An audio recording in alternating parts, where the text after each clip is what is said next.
यत्तु कृत्स्नवदेकस्मिन् कार्ये सक्तमहैतुकम् यत्तु कृत्स्नवदेकस्मिन् कार्ये सक्तमहैतुकम् अतत्त्वार्धवदल्पं च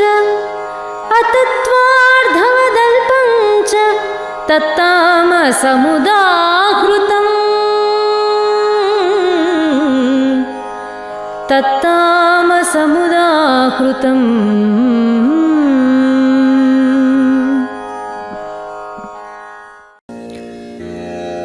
अधर्मं धर्ममिति या मन्यते तमसावृता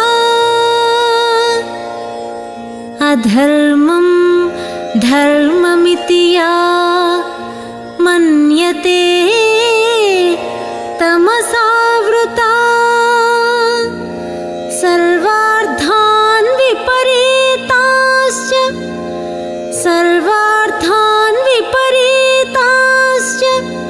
बुद्धिः सा पार्थ तामसी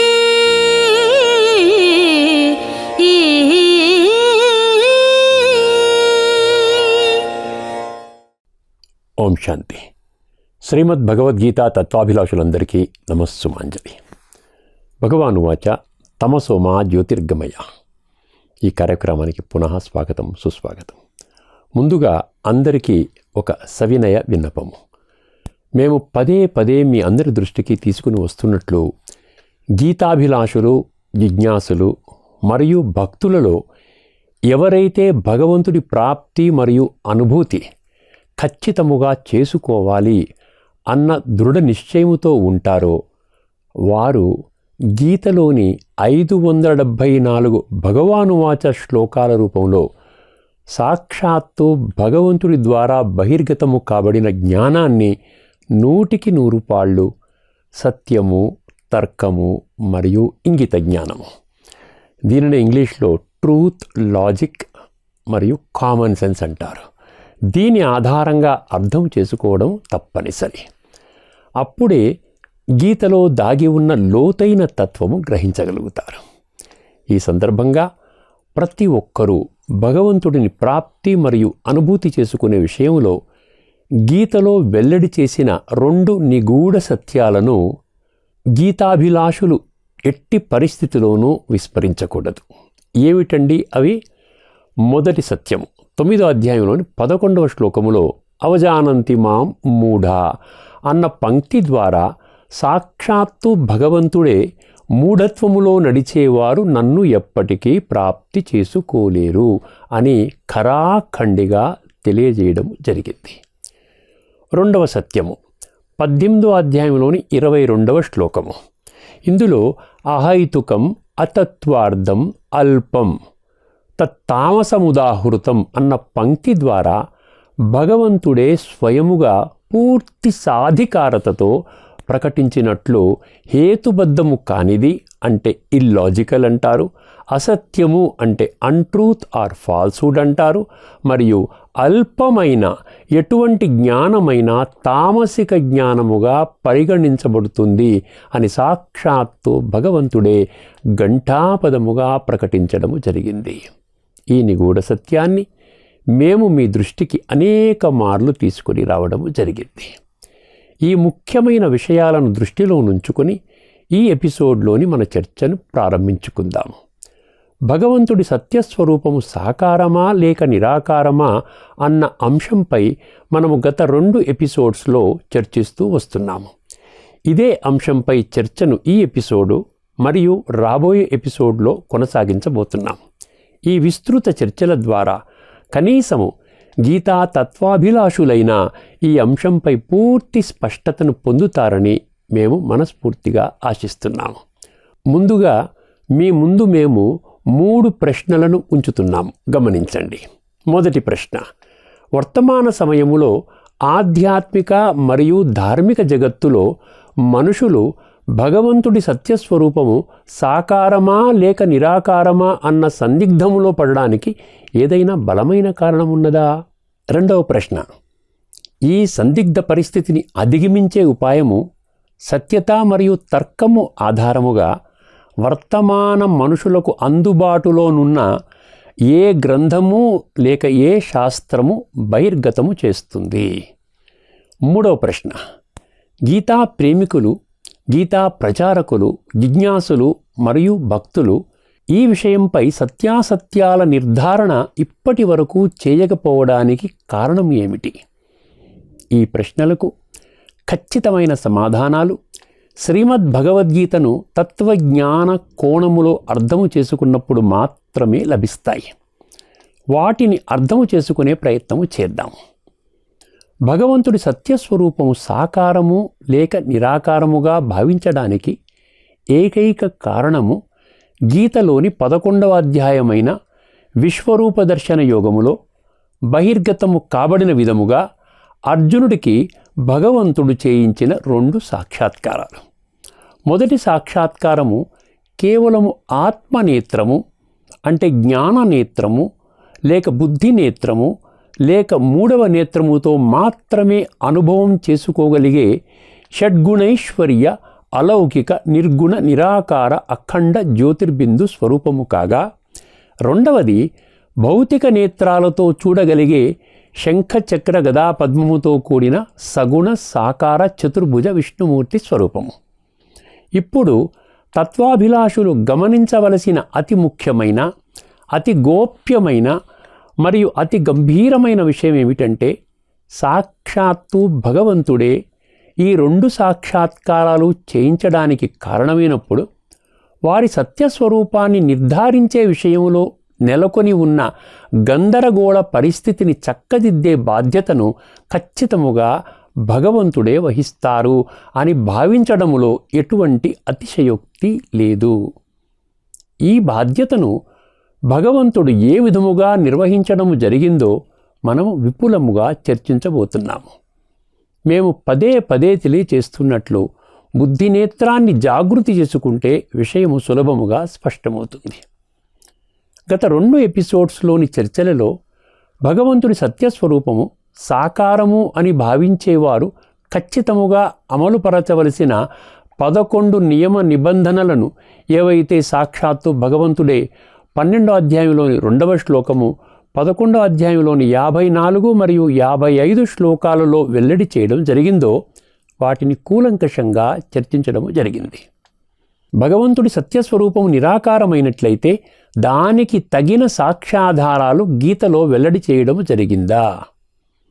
ఈ ఎపిసోడ్లో ఈ సత్యాన్ని నిర్ద్వంద్వముగా నిరూపించే 2 శ్లోకాలలో వెల్లడైన తత్వాన్ని కూలంకషంగా చర్చించబోతున్నాము. గీతని తత్వజ్ఞాన కోణములో అర్థము చేసుకున్నట్లయితే భగవంతుడి సత్యస్వరూపము సాకారము కాదు, నిరాకారమని తత్వాభిలాషులతో సహా అందరూ చాలా సులభముగా అర్థము చేసుకోగలుగుతారు. ఎందువలనంటే ఈ సత్యాన్ని సాక్షాత్తు భగవంతుడే తిరుగులేని మరియు తిరస్కరించలేని సాక్ష్యాధారాలతో రుజువు చేస్తున్నారు. 12వ అధ్యాయంలోని 3 మరియు అదే అధ్యాయంలోని 4వ శ్లోకములో బహిర్గతము చేయబడిన లోతైన తత్వాన్ని అర్థము చేసుకోవడం ద్వారా ఈ నిగూఢ సత్యము స్పష్టముగా గ్రహించగలుగుతాము. భగవంతుడి సత్యస్వరూపము నిరాకారమని ఖరాఖండిగా నిరూపించే 9 ఖచ్చితమైన సాక్ష్యాలను 12వ అధ్యాయంలోని 3వ శ్లోకములో చర్చించడం జరిగింది.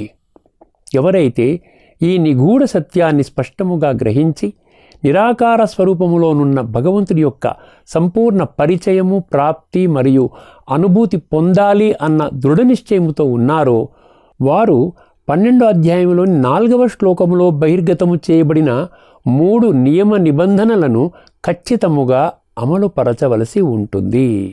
ఈ ఎపిసోడ్లో మనము చర్చించుకున్న విధముగా 12వ అధ్యాయంలోని 3వ శ్లోకములో బహిర్గతము కాబడిన భగవంతుడి సత్యస్వరూపము నిరాకారము అని నిర్ధారించే 9 సాక్ష్యాలు మరియు 12వ అధ్యాయంలోని 4వ శ్లోకములో వెల్లడి చేయబడిన 3 నియమ నిబంధనలను కూలంకషంగా చర్చించుకోబోతున్నాము. శ్రద్ధ వహించగలరు. ముందుగా 12వ అధ్యాయంలోని 3వ శ్లోకాన్ని విందాం.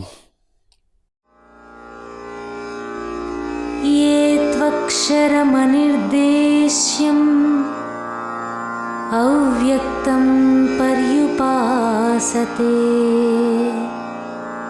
ये त्वक्षरमनिर्देश्यम् अव्यक्तं पर्युपासते सर्वत्र गमचिन्त्यं च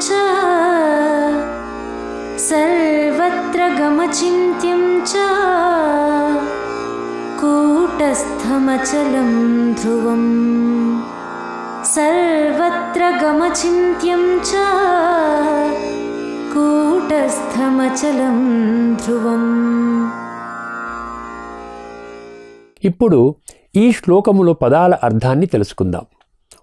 తు అంటే కాని, ఏ అంటే ఏ మనుషులైతే, అక్షరం అంటే క్షరము లేని అంటే ఎప్పటికీ వినాశనము కాని, అనిర్దేశ్యం అంటే నిర్వచించుటకు వీలు కాని, అవ్యక్తం అంటే భౌతిక నేత్రములు చూడగలిగే వ్యక్త రూపము లేని, పర్యుపాసతే అంటే భగవంతుడి సత్యస్వరూపాన్ని గ్రహించి వారిని ఏకీభావ స్థితిలో ధ్యానము చేయుట. సర్వత్రగం అంటే ఈ పుడమి మీద ఉన్న సర్వ మనుషులు పరమాత్మను అనుభూతి చేసుకోగలిగే పరిస్థితి. అచింత్యం అంటే మనసుకు మరియు బుద్ధికి అంత సులభముగా గోచరించలేని పరిస్థితి. చ అంటే మరియు, కూటస్థం అంటే ఎప్పటికీ మార్పు లేని స్థితిలో ఉండుట. అచలం అంటే చలనము లేని అంటే సదా స్థిరమైన స్థితిలో నుండువారని. ధ్రువం అంటే నిత్యము లేక ఎటర్నల్ అంటారు. ఈ శ్లోకం వెల్లడి చేసిన 9 సాక్ష్యాలను తత్వజ్ఞాన కోణములో అర్థము చేసుకునే ప్రయత్నము చేద్దాం. మొదటి విషయము అక్షరము. క్షరము అంటే నశించే దేహము. అక్షరము అంటే నశించని ఆత్మకి సూచకము. అంటే పరమాత్మ లేక భగవంతుడికి మనుషులు, దేవీదేవతలు, ధర్మస్థాపకులు, సాధువులు, సంతులు, ఋషులు, మునులు, మహామండలేశ్వరులు, పీఠాధిపతులు, మహాత్ములు, పుణ్యాత్ములకు ఉన్నట్లుగా స్వంత దేహము లేదు. అక్షరము అన్న పదము భగవంతుడు ఎల్లవేళలా ఆత్మస్వరూపములోనే ఉంటారు అన్న సత్యాన్ని ఖరాఖండిగా రుజువు చేస్తుంది. రెండవ విషయము అనిర్దేశ్యము. భగవంతుడి సత్యస్వరూపము నిరాకారము అని భావించడానికి మరొక స్పష్టమైన రుజువు. వారికి దేహము లేని కారణముగా ఈ భౌతిక చర్మచక్షువులతో చూడలేము. కాబట్టి భౌతిక మనుషుల స్వరూపాన్ని నిర్వచించినట్లుగా భగవంతుడి సత్యస్వరూపాన్ని నిర్వచించడము అంత సులభము కాదు అని ఈ శబ్దము స్పష్టము చేస్తుంది. మూడవ సాక్ష్యము అవ్యక్తము అన్నారు. ఈ పదాన్ని అర్థం చేసుకోవాలంటే ముందుగా వ్యక్తము అంటే ఏమిటో తెలుసుకోవాలి. ఈ భౌతిక చర్మ చక్షువులతో చూడగలిగే రూపం వ్యక్తమైతే దీనికి భిన్నముగా ఆ విధముగా చూడలేని స్వరూపాన్ని అవ్యక్తము అని అంటారు. అంటే భగవంతుడి స్వరూపము నిరాకారము అన్న సత్యాన్ని అవ్యక్తం అన్న పదము సమర్థిస్తుంది. నాలుగో విషయము పర్యుపాసతే. ఈ పదము అత్యంత కీలకము. అర్థము చేసుకునే ప్రయత్నము చేద్దాము. ఉపాసన అంటే కేవలము వ్యక్త రూపములో ఉన్న దేవీ దేవతలు మొదలగు వారిని భక్తితో కొలవడము. కానీ ఆ దేవీ దేవతల జన్మరహస్యాలను తెలుసుకొని వారిలోని దైవీ గుణాలను స్వయములో ధారణ చెయ్యాలి అన్న భావన మాత్రము ఆ ఉపాసన చేసేవారిలో ఏ కోశాన కలగదు. మరొక విషయము భక్తులు భగవంతుడి కొరకు చేసే పూజలు లేక పునస్కారాలు, యజ్ఞాలు, యాగాలు, అర్చనలు, అభిషేకాలు, తీర్థయాత్రలు మొదలైన కర్మకాండలు నిరంతరముగా కొనసాగలేవు. కేవలము కొన్ని నిమిషాలు లేక కొన్ని గంటలో చేస్తారు. దీనికి భిన్నంగా పర్యుపాసతే అంటే భగవంతుడి యథార్థ స్వరూపాన్ని నిరాకారముగా గుర్తించి స్వయాన్ని ఆత్మగా అనుభవం చేసుకుని వారిపై మనసు బుద్ధి ద్వారా సంపూర్ణముగా బలిహారమవ్వడం. దీని ద్వారా ఆత్మలో జన్మలుగా పేరుకుపోయిన తామసిక సంస్కారాలు సాత్వికంగా పరివర్తన చెందుతాయి. ఆత్మ మరియు పరమాత్మ సంగమము కొన్ని క్షణాలకో లేక కొన్ని గంటలకో పరిమితము కాకుండా నిరంతరము కొనసాగించడానికి వీలు కలుగుతుంది. ఇప్పుడు ఐదో విషయాన్ని చర్చిద్దాం. సర్వత్రగం. ఈ శబ్దాన్ని వర్తమానములోని మనుషులు కేవలము భగవంతుడు సర్వవ్యాపి అని ప్రకటించడానికి మాత్రమే వాడుతున్నారు కానీ ఆ విధముగా ప్రకటించేవారు సైతము భగవంతుడి ప్రాప్తి మరియు అనుభూతి చేసుకోవడంలో సఫలత పొందలేకపోవడానికి ఏకైక కారణము భగవంతుడి సత్యస్వరూపము నిరాకారముగా గుర్తించలేకపోవడమే. సర్వత్రగం అన్న పదము ఆత్మానుభవం చేసుకున్న ప్రతి ఒక్కరూ పరమాత్మానుభూతి పొందవచ్చును అన్న నిగూఢ సత్యాన్ని స్పష్టము చేస్తుంది. 6వ విషయము అచింత్యం. మనుషులు దేహభ్రాంతిలో దేవీ దేవతలను మాత్రమే భగవంతుడిగా భావించి భక్తి చేసే అలవాటు ఉండడం వలన మనసు బుద్ధి అనబడే ఆత్మ యొక్క సూక్ష్మ శక్తుల ద్వారా చింతన చేసే అభ్యాసము కానీ అనుభవం కానీ లేదు. ఈ కారణముగా గీతలో పరమాత్మను మనసు బుద్ధి ద్వారా స్మృతి చేసే విధానము స్పష్టము చేసినప్పటికీ వర్తమానములోని మనుషులు గ్రహించలేకపోతున్నారు. అచింత్యం అన్న శబ్దము ఈ సత్యాన్ని వెల్లడి చేస్తుంది. 7వ విషయము కూటస్థం. భగవంతుడి సత్యస్వరూపము నిరాకారముగా అనుభవం చేసుకోవాలంటే ఈ పదములో దాగి ఉన్న తత్వాన్ని స్పష్టముగా అర్థము చేసుకోవాలి. కూటము అంటే ఎప్పటికీ మార్పు లేని స్థితి. ఒక ఉదాహరణతో అర్థం చేసుకునే ప్రయత్నం చేద్దాం. కమ్మరివాడు వాడే దాగిలి అంటే యాన్యువల్ని కూటము అని కూడా అంటారు. లోహాలను తనకు కావలసిన రీతిలో వంచడానికి ఈ కూటమును వాడతాడు. ఎన్ని సుత్తి దెబ్బలు వేసినప్పటికీ లోహము వంగుతుంది కానీ కూటములో ఎటువంటి మార్పు ఉండదు. ఇక్కడ కూటము అన్న పదము భగవంతుడి నిశ్చల స్థితికి తార్కాణము.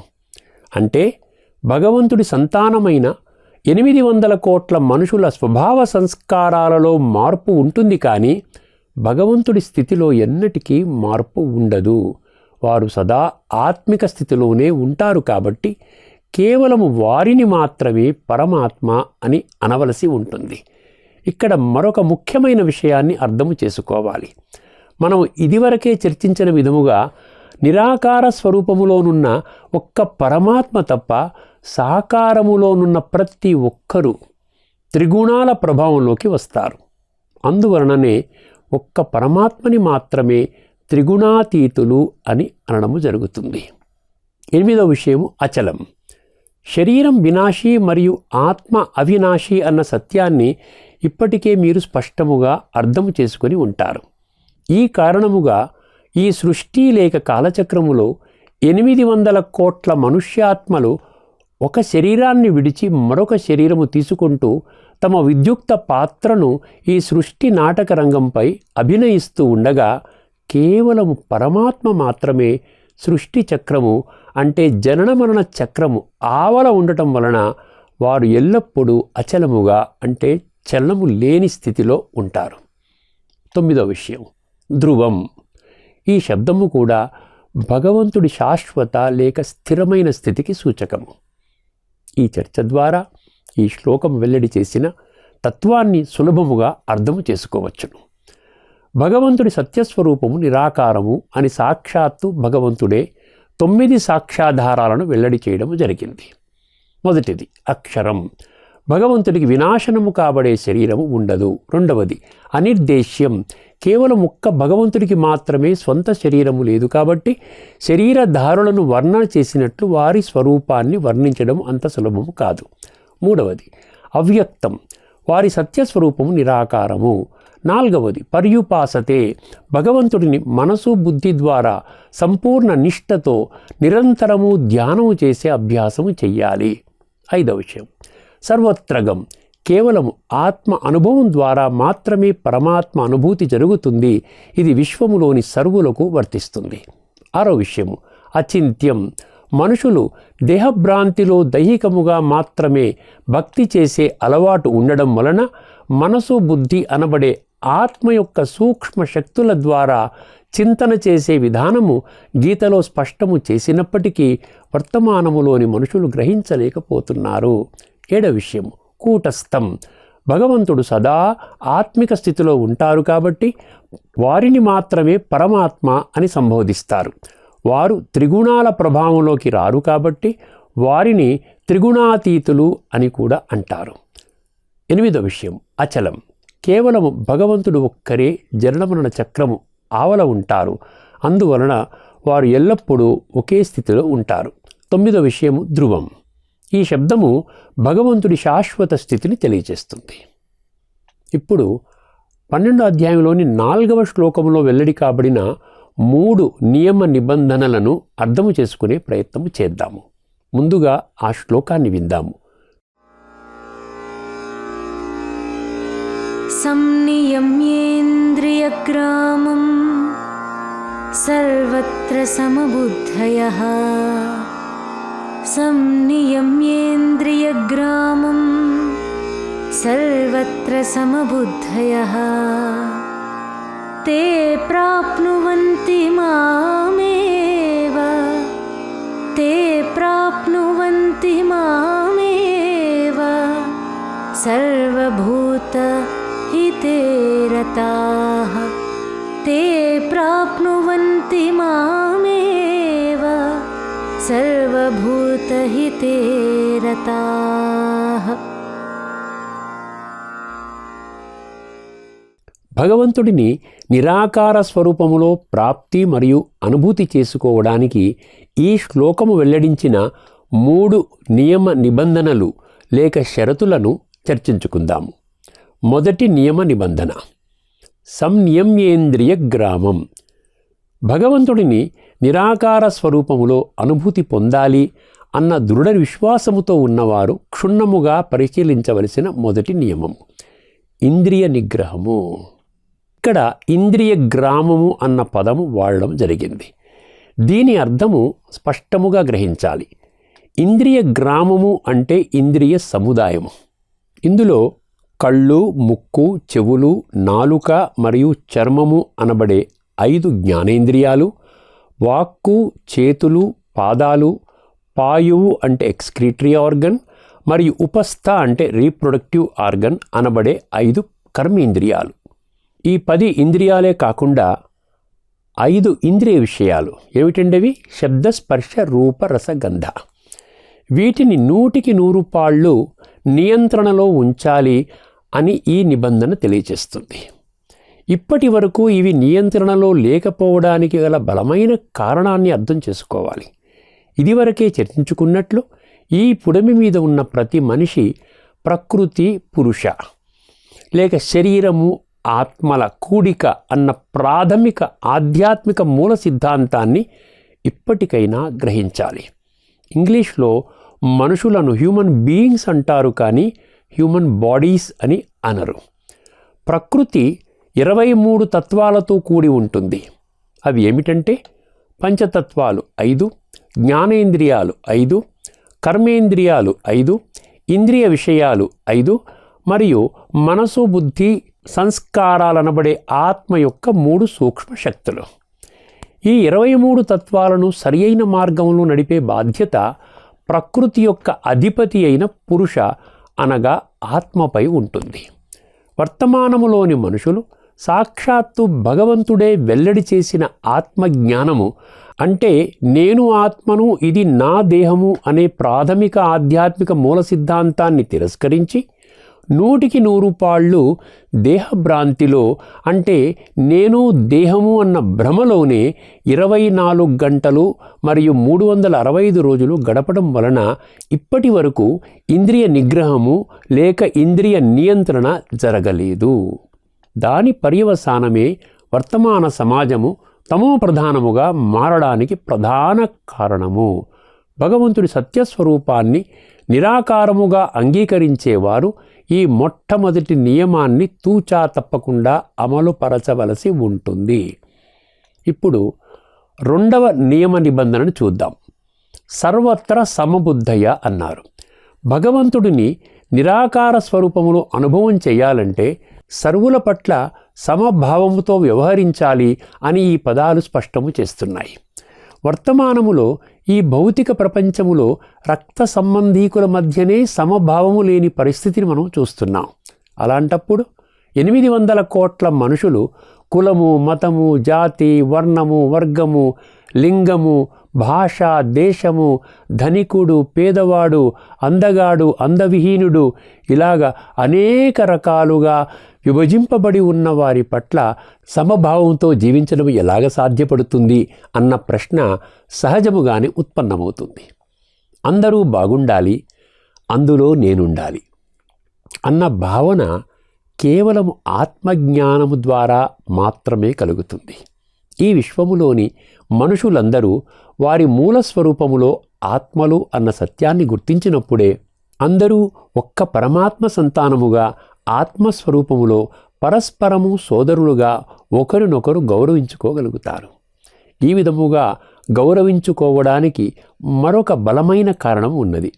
అదేమిటంటే దైవాసుర సంపద విభాగ యోగము అనబడే 16వ అధ్యాయంలోని మొదటి 3 శ్లోకాలలో వివరించబడిన 26 దివ్య గుణాలను సర్వ మనుష్యాత్మలయందు పదిలపరచునట్లు భగవంతుడే స్వయముగా 16వ అధ్యాయంలోని 3వ శ్లోకములోని భవంతి సంపదం దైవీం అభిజాతస్య భారత అన్న పంక్తి ద్వారా విస్పష్టముగా ప్రకటించడం జరిగింది. ఇటువంటి భావన నుండే సర్వమానవ సౌభ్రాతృత్వము, వసుదైవ కుటుంబకము అన్న నినాదాలు ఉద్భవించాయి.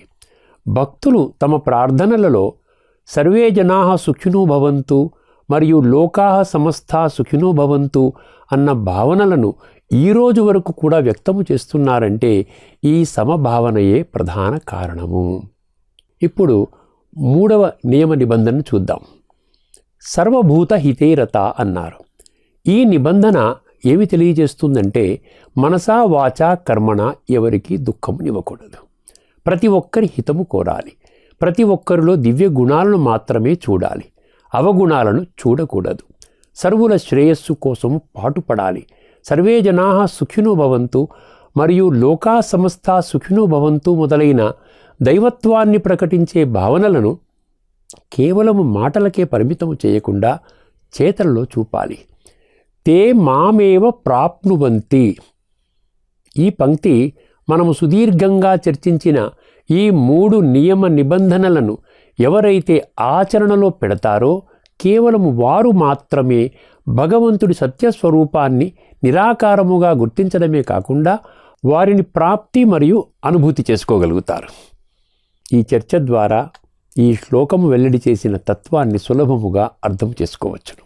ఎవరైతే వారి ఇంద్రియాలను పూర్తిగా నియంత్రణలో ఉంచుకుంటారో, కులము, మతము, జాతి మొదలగు విభేదాలను మరచి సర్వ మనుషుల పట్ల సమభావము కలిగి ఉంటారో, వారి సంకల్పాలు, మాటలు మరియు కర్మలు స్వార్థపూరితము కాకుండా సమస్త మానవాళి యొక్క హితము కోరే విధముగా ఉంటాయో, కేవలము అటువంటి యోగులు మాత్రమే పరమాత్మ లేక భగవంతుడిని నిరాకార స్వరూపములో ప్రాప్తి మరియు అనుభూతి చేసుకుంటారు.